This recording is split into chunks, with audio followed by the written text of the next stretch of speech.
சில குட்டீஸ் எல்லாருக்குமே பாத்தீங்கன்னா ஒரு சிறப்பான வணக்கங்கள்ப்பா.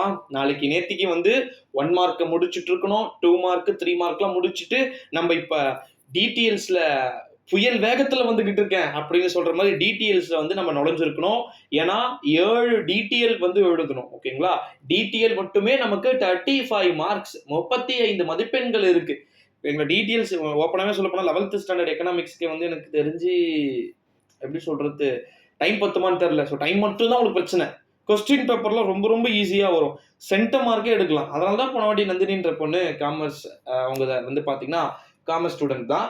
ஸோ அவங்க எக்கனாமிக்ஸ் அக்கௌண்டன்சிலாம் எனக்கு ரொம்ப ரொம்ப ஈஸியாக இருந்ததுன்னு சொல்லியிருப்பாங்க. நீங்கள் கூட பார்த்துருப்பீங்கன்னு நினைக்கிறேன். ஸோ அதே மாதிரி தான் 11th ஸ்டாண்டர்டை பொறுத்த வரைக்கும் எக்கனாமிக்ஸ் பப்ளிக் எக்ஸாம் நாளைக்கு பார்த்தீங்கன்னா நடைபெற போகுது. ஸோ தமிழ் மீடியம் ஸ்டூடெண்ட்ஸ் பொருளியல் மிக எளிமையான முறையில் கேள்விகளை கேட்பாங்க.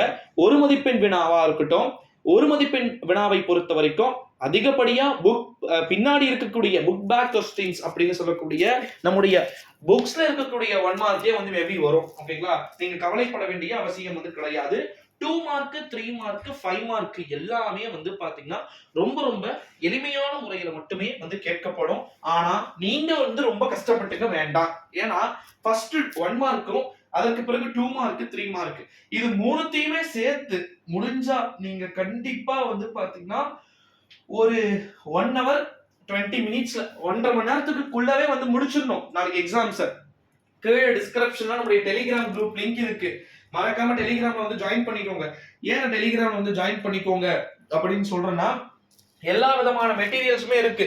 நம்முடைய 11th ஸ்டாண்டர்ட் எக்கனாமிக்ஸ்க்கு எதை படிக்கணும், எந்தெந்த டீட்டெயில்ஸை படிக்கணும், ஏற்கனவே நான் மாடல் கொஸ்டின் பேப்பர்ஸ்லாம் அப்டேட் பண்ணியிருக்கிறேன். ஸோ அதையுமே நீங்கள் பார்த்துருப்பீங்க அப்படின்னு நினைக்கிறேன். இந்த ஒரு சூழ்நிலையில தான் நாளைக்கு கேட்கப்பட போகின்ற 11th ஸ்டாண்டர்ட் எக்கனாமிக்ஸ் அப்படின்றது பப்ளிக் எக்ஸாம் ரொம்ப ரொம்ப ஒரு எளிமையான முறையில் கேட்கறதுக்கான வாய்ப்புகள் இருக்கு அப்படின்னே சொல்லலாம். ரொம்ப ஈஸியாக கேட்பாங்க. நம்முடைய தமிழ் மீடியத்துக்கு பொருளியலை பொறுத்த வரைக்கும் மிகுந்த ரொம்ப ரொம்ப ஈஸியா வருவதற்கு வாய்ப்புகள் இருக்கு. அது மட்டும் இல்லாம இன்னொரு அறிவிப்பு என்ன அப்படின்னு பாத்தீங்கன்னா, தமிழ்நாட்டில் நாளைக்கு டைமிங் 11th ஸ்டாண்டர்டுக்கு பத்தாதுன்றதுனால அழகா ஃபர்ஸ்ட் 1 மார்க் எழுதிருங்க. லட்டு மாதிரி ஃபுல் மார்க் எடுத்துடலாம். இன்னொன்னு பாஸ் மார்க்கெட்டிங்ல 90 மதிப்பெண்ணுக்கு 25 எடுத்தா பாஸ், 25 மார்க் எடுத்தா பாஸ். எனக்கு இன்டர்னல் மார்க் 10 ஃபுல்லா போட்டிருக்கிறாங்க ப்ரோ அப்படின்னா கண்டிப்பா ஈஸியா எடுத்துறதுக்கு சான்சஸ் பாத்தீங்கன்னா இருக்கு. ரொம்ப ரொம்ப ஈஸியான மெத்தட்ல தான் கேட்க போறாங்க. ஸோ நீங்க கவலை கொள்ள வேண்டிய அவசியம் அப்படின்றது எனக்கு தெரிஞ்சு கிடையாது. 11th standard economics public exam மாதிரி வேற எதுவுமே இல்லை. எக்கனாமிக்ஸ், ஹிஸ்ட்ரி, காமர்ஸ் எல்லாமே ஈஸியாக தான் கேட்பாங்க. பட் இன்னைக்கு 12th ஸ்டாண்டர்டுக்கு அக்கௌண்டன்சி போயிட்டு இருக்கு. ஸோ அவங்களுக்கு எப்படி கேட்டிருக்காங்கன்னு தெரியல. அதுக்கான ஆன்சர் கீழே நான் அப்டேட் பண்ண போறேன். ஸோ உங்களுக்கு ஈஸியாக வரும். நாளை நடைபெற போகின்ற 11th ஸ்டாண்டர்ட் எக்கனாமிக்ஸ்க்கான எக்ஸாம் ஈஸியா வரும். எளிமையா 90க்கு 90 மதிப்பெண்ணை நீங்க முடிந்தால் எடுக்கக்கூட வாய்ப்புகள் நாளை இருக்கலாம் அப்படின்றத நான் இங்க சொல்லிக்கிறேன். நீங்க கவலைப்பட வேண்டிய அவசியம் அப்படின்றது கிடையாது.